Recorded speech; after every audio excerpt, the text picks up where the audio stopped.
Good evening, welcome to Look North. Our top story tonight.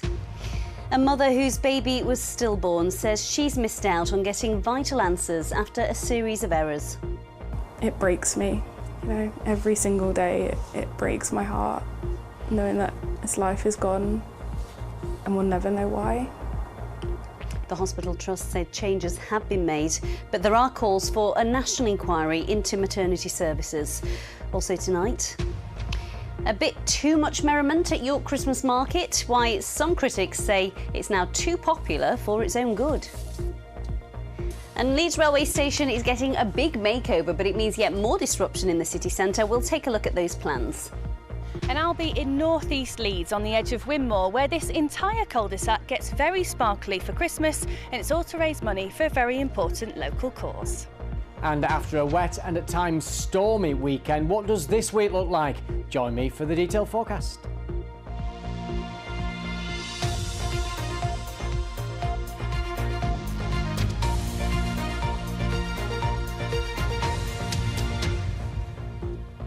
Hello, hope you're well on this Monday evening. A mother whose baby was stillborn at Leeds General Infirmary says she has been left heartbroken after a number of errors which were made in her care. Lauren Caulfield's daughter Grace died from a lack of oxygen last year, but a post-mortem couldn't say why. An independent report found several mistakes were made. Staff disposed of her placenta before testing, which meant valuable information may have been lost. Our health correspondent Jamie Coulson has more. So this is Grace's memory box that we got from the hospital. In March 2022, Lauren Caulfield's daughter Grace was stillborn at Leeds General Infirmary.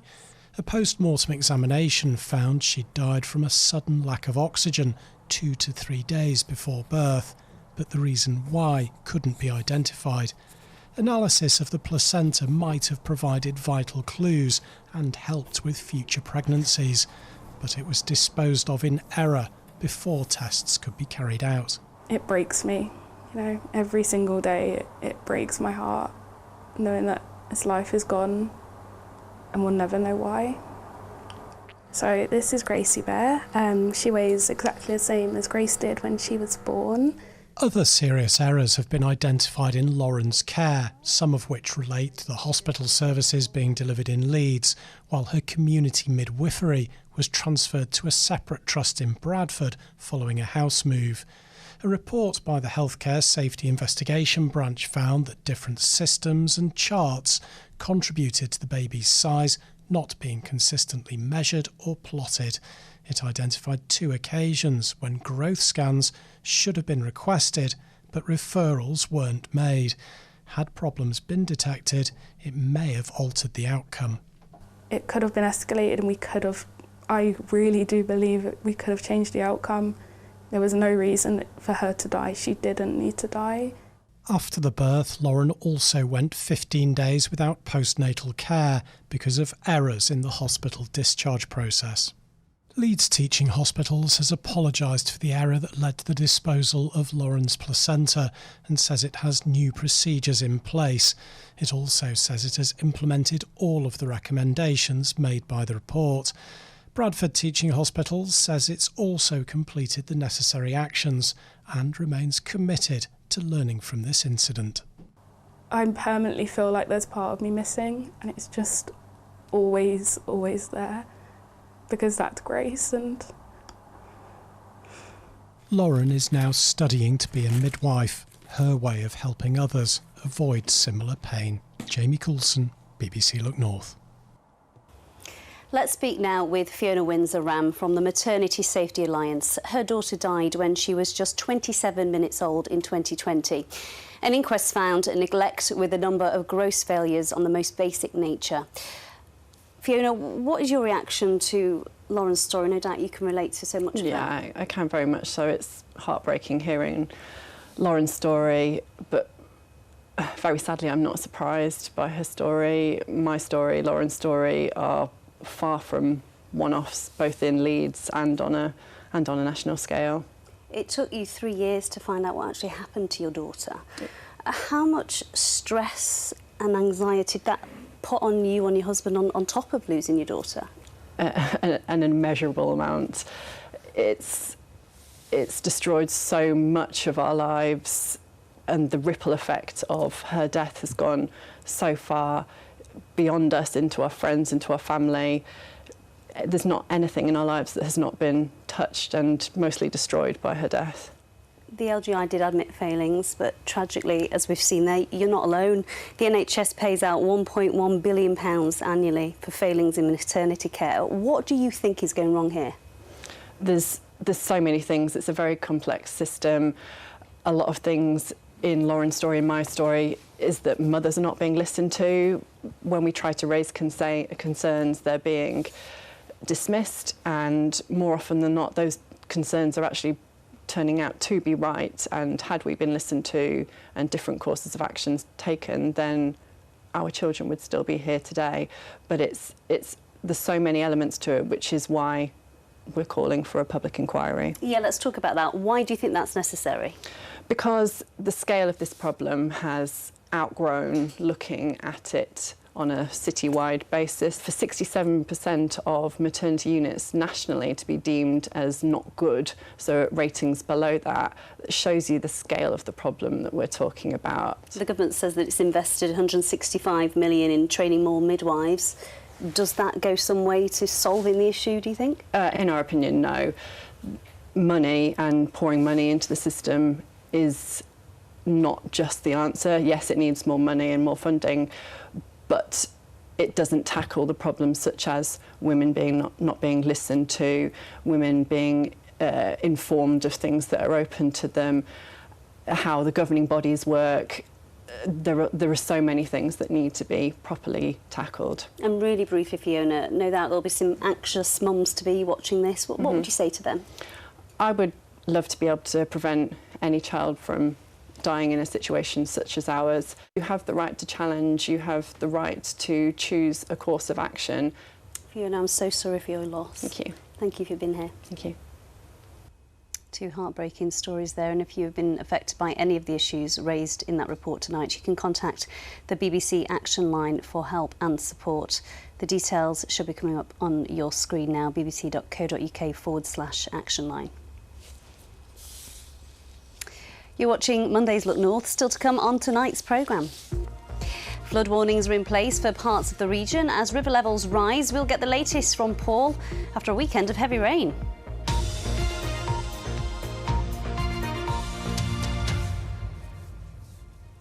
Two men have now been arrested in connection with a fatal crash that claimed the lives of a woman and her son in Derbyshire on Saturday. Police are appealing for witnesses to come forward along with anyone who was travelling in the area between Chesterfield and Matlock with dashcam footage. Simon Hare reports. Well, the accident happened here on the A632 between Matlock and Chesterfield at about 10:20 on Saturday morning.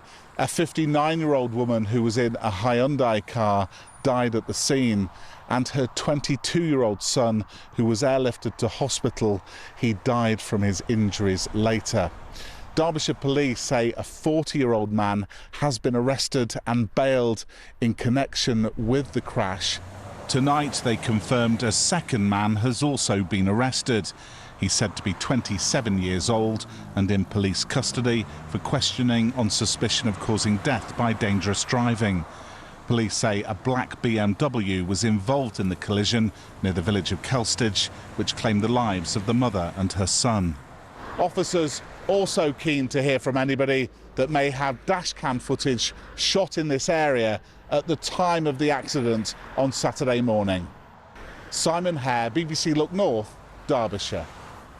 Let's take a look at some other stories coming into our newsroom now. A senior United States military officer has gone on trial accused of causing a collision in Harrogate that left two teenagers seriously injured. The boys were buried under debris after the accident outside Asheville College on the 2nd of February. Prosecutors say Colonel Benjamin Oakes, who's 46, was edging out of a junction when he hit another vehicle, causing it to swerve and spin. He denied 2 counts of causing injury by dangerous driving. The trial continues at York Magistrates Court.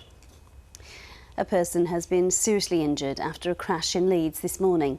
Police were called to Stanningley Road just after 9 o'clock. They arrived to find the rider of an electric scooter had been seriously hurt. The eastbound carriageway is still closed at the junction with Henconnor Lane. Drivers are being advised to avoid that area. Now from today, for the first time in more than 50 years, there'll be a daily direct train service between Castleford and York. It's part of a new Transpennine Express route running from York to Manchester Piccadilly. £30 million has been spent on reinstating a disused platform, installing new signalling and building a new bridge with disability access at Castleford Station. Well, this is part of a £30 million project, what you see today. We've got a fully accessible station, we've got new lifts, a new overbridge, but also investments at the frontage of the station to better connect the railway station with the bus interchange. It's part of a wider package of investments with the Transpennine route upgrade, which is an £11 billion programme which will create faster, greener and more frequent journey opportunities across the north of England. And staying on the railways, work to transform part of Leeds is now complete, cutting 26,000 car journeys a day from part of the city centre. But the disruption is set to continue until 2025 now, as the next stage of work to transform the railway station gets underway. Our transport correspondent Spencer Stokes has more. A huge chasm in the road outside Leeds station. This was the city's Mill Goit, a watercourse that helped power factories. Covered over for more than a century and almost forgotten, it's been repurposed as a 500-space bike storage hub. Full set of steps that come down onto Bishopgate. And that's not the only work. The station also gets a new pedestrian approach. West Yorkshire's Mayor visiting today to see a project that will be completed in 2 years' time. You're not going to be cycling if you don't feel you can leave your bike securely. So there's going to be a secure place to put your bike, get a train and then come back and their bike will be there. We're really excited that we can see so much activity. It's going to open up the station into the heart of Leeds, really a sort of European boulevard vision of stairs down into town and make it a fantastic hub for everyone to come and use. The scheme is costing nearly £46 million, with money coming from the government's Transforming Cities Fund. Combined with the recent pedestrianisation of nearby City Square, it means this part of Leeds has seen months of roadworks and has left taxi drivers particularly frustrated. It's cones. At the end of the day, my job is on the roads, and if I can't get around, it's very frustrating, not just for me, but also for my passengers. 2 years ago, there were 4 lanes of traffic passing through here, 26,000 vehicles every day. It's all been swept away, public space has been created, there's a Christmas market, but the work has been very disruptive for drivers. So just near us here, Neville Street was the most polluted street in England outside London, which is an awful statistic, and taking those 26,000 journeys out has improved the air quality immeasurably. Haven't you just forced cars into other parts of the city and made journeys longer? Some journeys will be longer, but we're blessed in Leeds to have an inner ring road, and yes, a lot of those car journeys have been redirected onto the inner ring road, which is the appropriate place for those car journeys to take place, and then access the city centre from the inner ring road. Where vehicles once took priority, there's room for cyclists and public events. But it often leaves those in a car confused. The station approach is the next part of the city to get a bold makeover. Spencer Stokes, BBC Look North, Leeds. Now, there are 10 flood warnings in force in Yorkshire after heavy rain over the weekend landed on already saturated ground. It has caused some problems for the rail services this morning, and bridges have been closed to vehicles as a precaution in Tadcaster and Cawood. Paul is here. It didn't seem that heavy, Paul. So what is the situation at the moment? It's interesting because actually the rainfall that we did get across the Pennines and the North York Moors, 30 to 40 millimetres over the weekend, ordinarily wouldn't have been enough to get the rivers kicking off like they have been, but it's a symptom of how wet it's been this autumn. The land is saturated. Remember, Sheffield had its second wettest autumn on record. Now, the river that's moved most because of the rainfall has been the River Derwent in East Yorkshire. Now, interestingly, the Derwent at Stamford Bridge is just 25 centimetres below the record that was set back during the floods of November 2000. And this is what some of the residents said earlier today. I've never seen it as bad. It's just having a massive impact on the community. Obviously this is bad, and on the other side of the 1079 all the traffic are going over that side. so it's causing chaos all over. I think it's just lost the water in the last couple of days. It started sitting, and obviously with us being at the bottom of the hill, it just collected down here, I think. So is there more rain to come? Well, there is some rain to come later tonight, but it's a relatively short amount of rain. It's only going to last a few hours, and the really good news is by the end of the week we're going to enter into a dry period of weather for the first time in what seems like months. That's when to your Christmas markets and your illuminated trails. Indeed. Thanks, Paul. Well, talking of Christmas markets, take a look at this. Thousands of people flocked to the one in York over the weekend. But is it proving too popular? Some residents and people on social media are complaining about the crowds, while shopkeepers in other parts of the city say that this market sucks too much trade away from them. We sent Kathy Killick to gauge the Christmas mood. Just 2 weeks to go and the fun seekers are out in force in York. The city's Christmas market is renowned for its local stalls, plentiful food and drink and indulgent Christmas treats. Oh my word, that looks amazing. There you go. Thank you very much indeed. Happy Christmas. But not everyone is happy. First rule of journalism, whenever there's a Christmas story, there's a bar humbug side to it. And this year it's coming from some York locals who say the crowds are ruining their Christmas. I'm thinking of coming to York Christmas market on a Saturday. Can you just not? If you actually manage to get packed, good luck with that, and then you get into town, these are the crowds you are faced with, you will not be able to go to a single food stall because it's absolutely ridiculous. Everyone just makes it literal hell for people who actually live here. TikToker Beth Crawshaw touched a nerve with her video, but traders are aghast. They say the market is vital. Simon Long took on extra permanent staff on the strength of last year's trade and expanded his York-based business. You know, if you take away the busyness at Christmas, then you'll end up with a high street that's similar to a lot of other places in the country, which are empty. And, you know, we don't want that in York. It's fantastic for York businesses that Christmas is busy. If you don't like the crowds just yards from the market, the streets are noticeably quieter. But that's leading to some feelings of unfairness. Winston's of York's been doing well, but wants more of York's bricks and mortar shops to benefit from the market. I think what we'd like to see is having it more spread out and having more options around the city, and it also not being so retail, food and drink heavy, having things that really are going to engage with locals, families, bring children in. I think a lot of people feel put off by that because it can be very busy in the centre of the market, and then the businesses that are here all year round, we then can pick up some extra business, which is exactly what we need this time of year. The Christmas market's really, really important to the economy. In fact, it brings in £81 million to businesses in York. We've looked to try and spread the market out across the city, and this year we have, having fewer chalets and more space around. The difficulty is trying to find large enough spaces in York because it's a historic city. Clearly, it's a bit of a balancing act, keeping visitors and locals happy.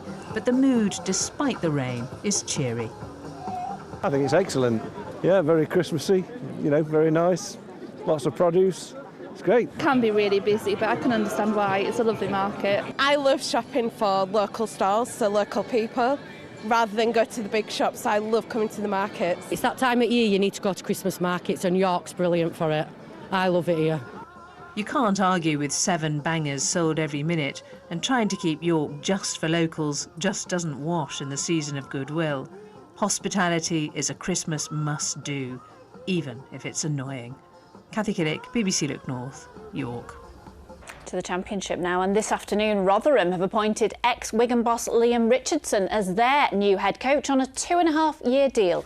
The 44-year-old takes over from Matt Taylor, who was sacked last month. The Millers are bottom of the Championship and suffered another defeat at the weekend, losing 2-1 to Swansea. Sheffield Wednesday made it back-to-back wins to climb off the bottom of the Championship with this injury-time winner from substitute Anthony Musaba to win 1-0 away at Stoke City. And in League One, Barnsley came from behind to win 3-1 at Reading. Top scorer Devonte Cole scored the Tigers' second in the 80th minute. Those 3 points a boost to playoff hopes. In ice hockey, Sheffield Steelers fought back from 2 goals down to equalise with Guildford Flames on Saturday, but were unable to find the winner on penalties. The game went to a penalty shootout on 2-2, with the Steelers losing 3-2 at home. But they did go on, though, to beat the Fife Flyers on Sunday to remain 2 points clear at the top of the Elite League table.